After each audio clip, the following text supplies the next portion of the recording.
Dear friends, మన దేశం కోసం భగత్ సింగ్ చేసిన త్యాగాల్ని స్మరిస్తూ ఈ చిన్న వీడియో మీకోసం. ఈ వీడియోని ఎక్కడ కూడా స్కిప్ చేయకుండా చూడండి, ఎందుకంటే ఇందులో ఒక అద్భుతమైన సందేశాన్ని మీకోసం ఇస్తున్నాను.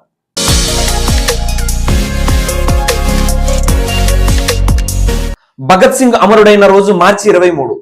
భగత్ సింగ్ జీవితం నేటి తరం పిల్లలకు ఒక పాఠం కావాలి.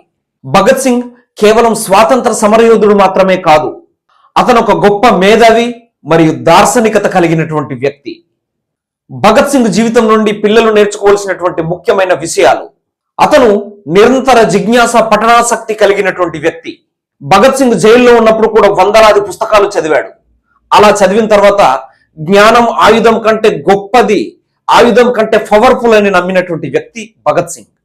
దీన్ని బట్టి చూస్తే పిల్లలు కేవలం పాఠ్య పుస్తకాలకే పరిమితం కాకుండా లోక జ్ఞానం కోసం వివిధ రకాలైనటువంటి పుస్తకాలు చదవడం అలవాటు చేసుకోవాలి. భగత్ సింగ్ ఒక ధైర్యశాలి, అలాగే ఆత్మవిశ్వాసం కలిగినటువంటి వ్యక్తి. బ్రిటిష్ వాళ్ళతో పోరాడడం అంటే మరణంతో పోరాడడం అని ఆయనకు తెలిసినా గానీ వెనకడుగు వేయడం లేదు. తన నమ్మకం కోసం, తన దేశం కోసం ప్రాణాలు సైతం లెక్క చేయనటువంటి ధైర్యశాలి అతను. దీన్ని బట్టి చూస్తే పిల్లలు తప్పును ఎదిరించి ధైర్యం కలిగి ఉండాలి. కష్ట సమయాల్లో కూడా భయపడకుండా ఉండే మనోధైర్యాన్ని పిల్లలు అలవర్చుకోవాలి. భగత్ సింగ్ది నిస్వార్థమైనటువంటి దేశభక్తి. తన వ్యక్తిగత సుఖాల కంటే దేశ ప్రయోజనాలకే ఎక్కువ ప్రాధాన్యత ఇచ్చినటువంటి వ్యక్తి. అందుకనే 23 సంవత్సరాల చిన్న వయసులోనే దేశం కోసం ఉరికొయ్యను ముద్దాడినటువంటి మహావీరుడు అతను. దీన్ని బట్టి పిల్లలు నేర్చుకోవాల్సింది ఏమిటంటే స్వార్థాన్ని వీడి సమాజం కోసం, దేశం కోసం తన వంతు కృషి చేయాలనేటువంటి భావన అలవర్చుకోవాలి. అతను ఒక శాస్త్రీయ దృక్పథం కలిగినటువంటి వ్యక్తి కూడా. భగత్ సింగ్ దేనిని గుడ్డిగా నమ్మేవాడు కాదు, ప్రతి విషయాన్ని కూడా తర్కంతో ఆలోచించేవాడు. భగత్ సింగ్ రాసిన నేను నాస్తికుడిని ఎందుకయ్యాను అనే వ్యాసం ద్వారా అతని యొక్క ఆలోచన విధానాలు ఏంటో మనకు తెలుస్తాయి. దీన్ని బట్టి చూస్తే మూఢనమ్మకాలకు దూరంగా ఉండి ప్రతి విషయాన్ని ప్రశ్నించి నిజ నిజాలు తెలుసుకునే తత్వాన్ని అలవర్చుకోవాలి.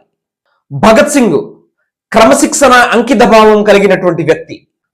అతను చిన్న వయసులోనే ఒక లక్ష్యాన్ని నిర్దేశించుకొని దానికోసం అంకిత భావంతో పనిచేసేవాడు. తన ఆశయ సాధనలో తన క్రమశిక్షణ మాత్రం ఎప్పుడు కూడా మర్చిపోయేవాడు కాదు, తన క్రమశిక్షణ వీడేవాడే కాదు. దీన్ని బట్టి లక్ష్యాన్ని చేరుకోవడానికి కఠిన శ్రమ, క్రమశిక్షణ ఎంత అవసరమో భగత్ సింగ్ జీవితం మనకు ఒక గుణపాఠాన్ని నేర్పుతుంది. చివరగా భగత్ సింగ్ నినాదం ఏమిటంటే వ్యక్తుల్ని చంపవచ్చు కానీ వారి ఆశయాల్ని కాదు.